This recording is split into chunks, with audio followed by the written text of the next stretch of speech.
And I wanted to ask you about the progressive movement at this point. Obviously, you endorsed Bernie Sanders. I would imagine Bernie's a little tired after 5 years of running for office and barnstorming the country. But he has, chosen a different tact than a lot of progressives would like. He dropped out, fairly early in the process in March.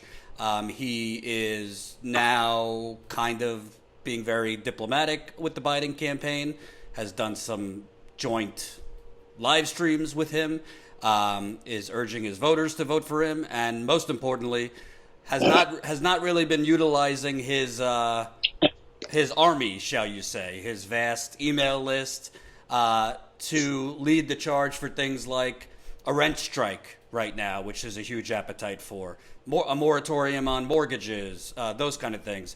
He has spoke positively about those things that they should happen, but he isn't really leading the charge like he did, let's say, against Jeff Bezos to get Amazon to raise the minimum wage. What do you think about Bernie's leadership right now?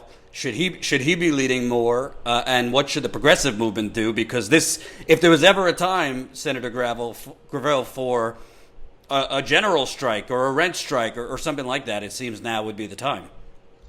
Well, yes and no.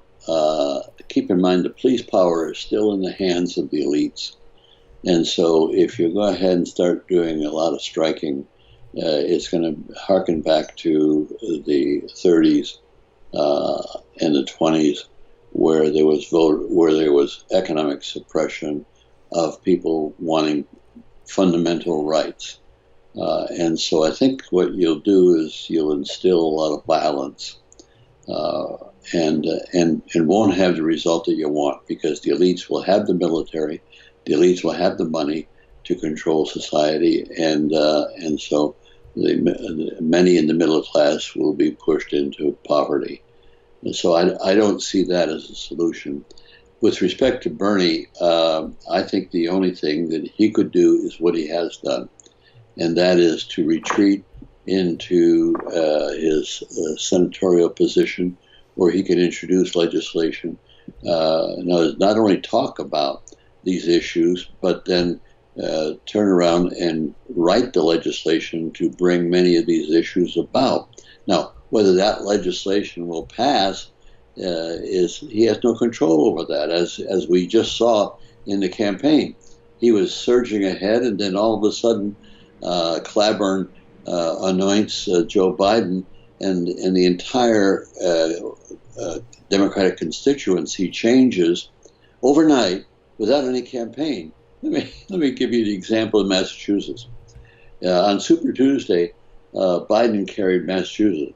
Biden did not have an office in Massachusetts, did not have any ads, did not campaign at all, and all of a sudden Massachusetts, a nice liberal progressive state, goes for Biden overnight. This was an interesting phenomenon, and I think that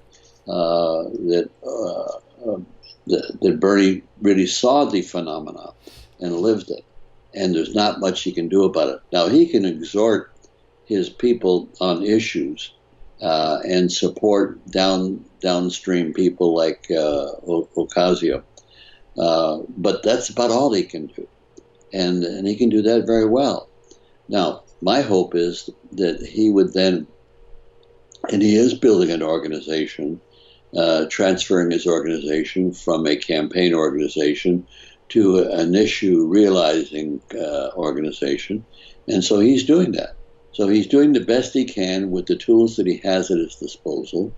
And I just applaud him for that. And so had he continued to run, he would have appeared ridiculous and would have hurt the progressive movement by acceding to the will of the people as expressed in the Super Tuesday and the subsequent elections. He just bowed to the reality of the situation, and that's what we're all faced with, the reality of the situation, where the progressives do not have enough power to be able to realize their goals, and for them to turn violent against a police state, which is what the United States is, and it would realize. Remember what happened to the Wall Street kids. They were really got a lot of press. They didn't have a plan of realizing their goals. I tried to speak to several of the groups and point out to them that what they have to do is to empower themselves to make laws, not just go out and make statements about things they want to have happen. That doesn't advance anything. All it does is scare the elites, and they clamp down.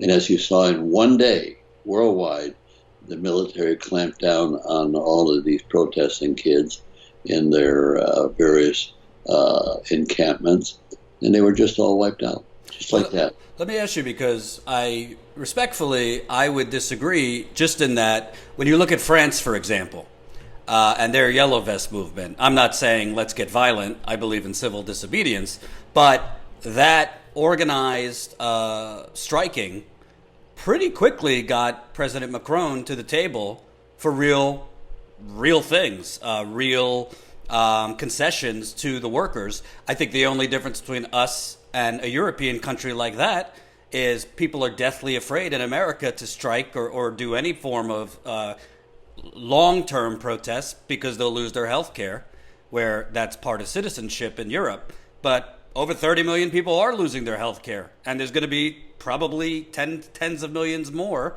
because millions more are going to lose their jobs, which are connected to health insurance. So I understand your point. You obviously know history better than I about the police state. But if this were an economic strike of rents, mortgages, utilities, worker solidarity, ordering less from things like Amazon, I think the elites only care and only respond if their wallets are affected. Am I wrong?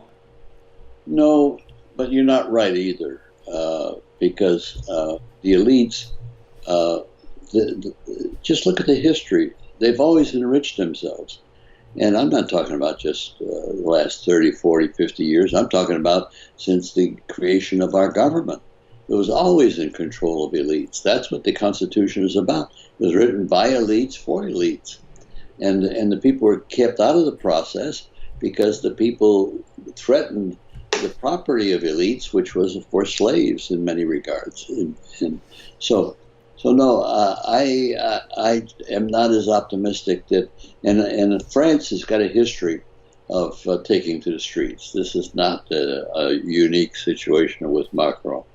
And Macron is a very accommodating kind of guy, and so he'll make concessions as the elites make concessions, but the concessions never are far enough to alter any fundamental. The key thing to a fundamental approach, and I like to use the example of give a man a fish and you feed him for a day, teach him how to fish and he can feed himself for life.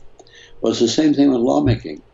I can work with you to help enact, let's say, rent control laws or to enact health care. Sure, you accomplish that and you become a spent bullet on anything else.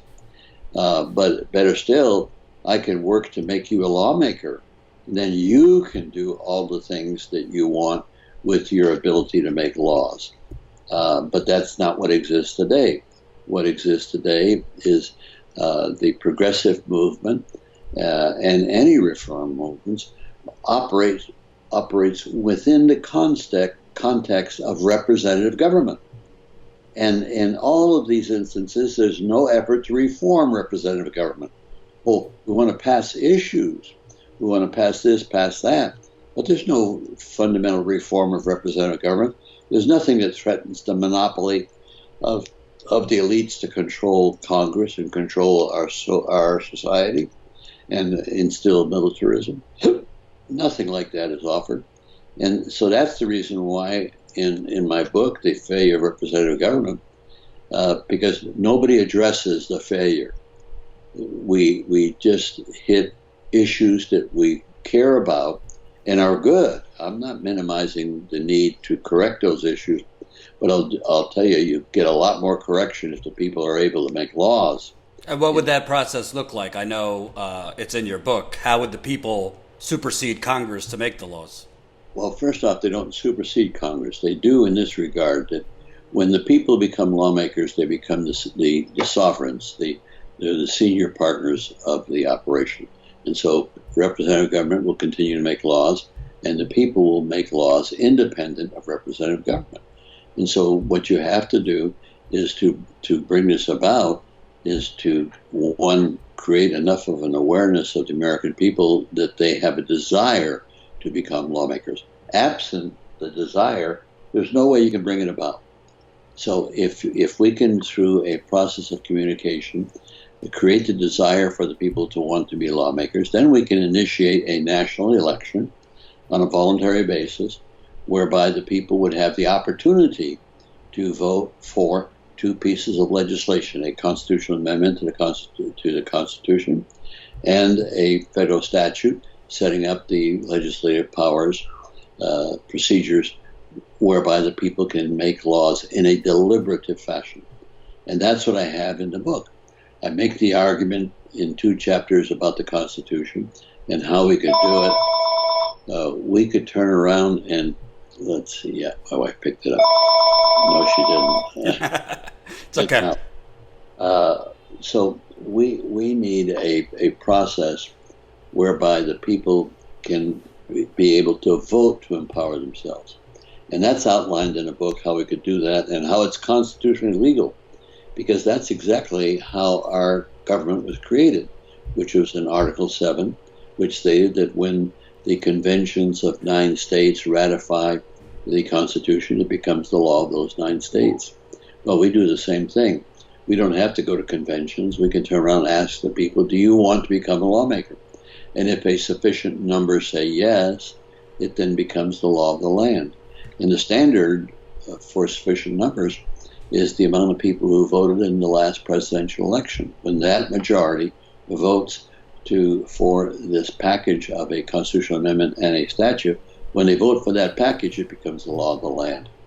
And of course, what you need at that point is for the political elites to seed the ground like it was done when Article 7, because there was a lot of opposition to the ratification.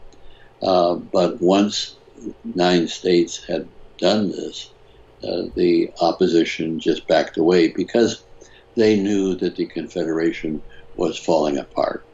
And so we may have the same dynamic once we get people voting in sufficient numbers for this package. Then I think that the opposition will fade away because they recognize that society is falling apart.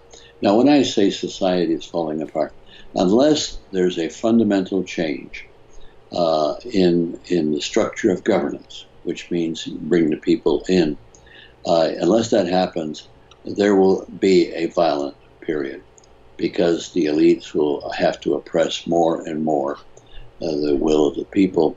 And at some point, so we've got a real simple choice. We can have an evolutionary process, which is what I put forth my legislation to do, or you're going to have a revolutionary process.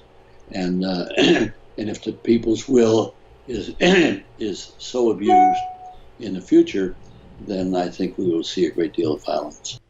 To me, if people are going to vote for Biden over Trump, I'm not going to criticize people for that. I understand it.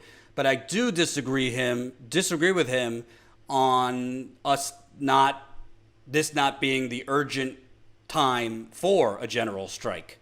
I get what he's saying, that France has a history of striking.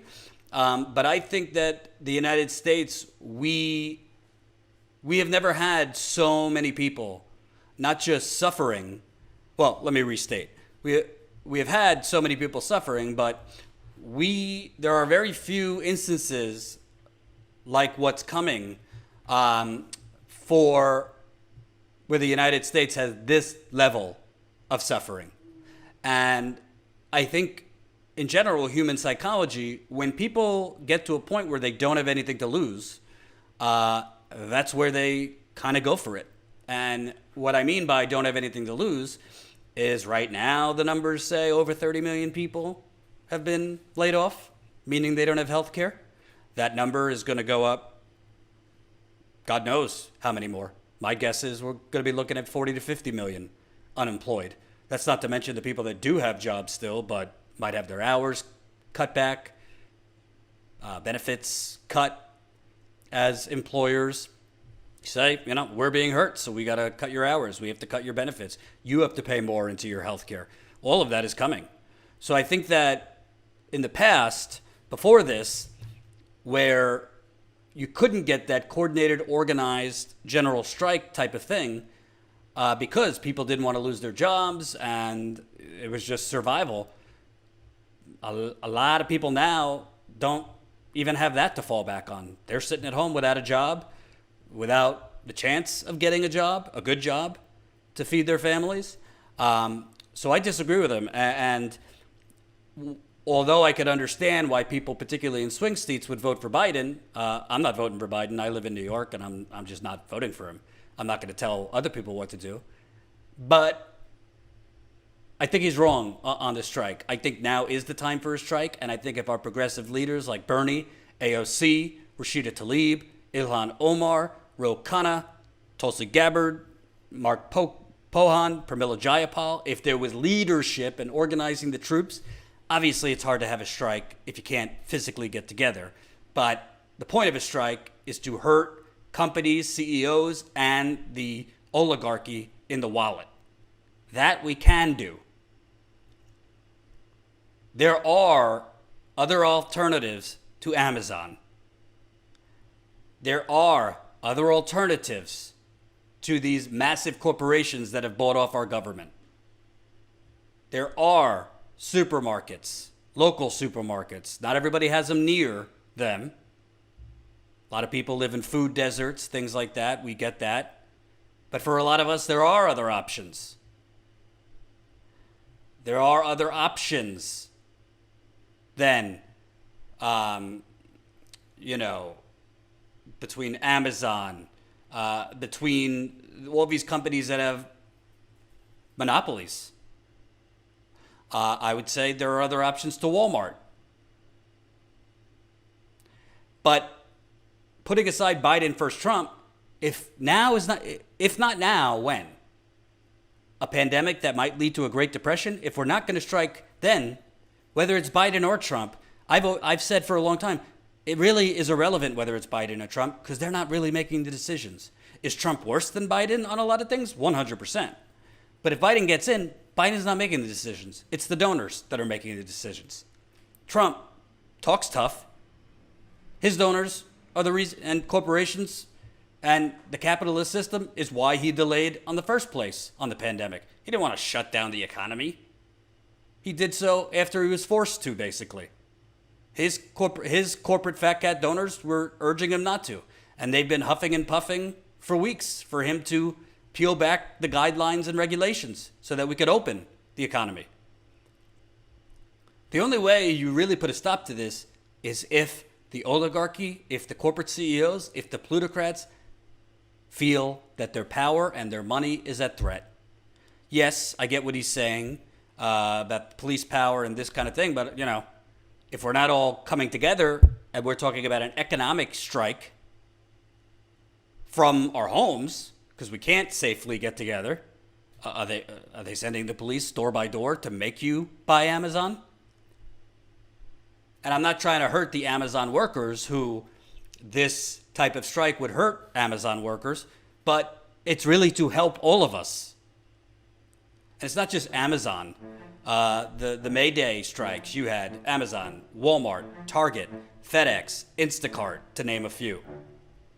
Hope you enjoyed that last video. Hop on over to statuscoup.com where you can sign up for our email list and become a member for as low as $5 to $10 a month. Membership is how we grow. That's statuscoup.com/join. And remember, join our email list so we can grow the revolution with you.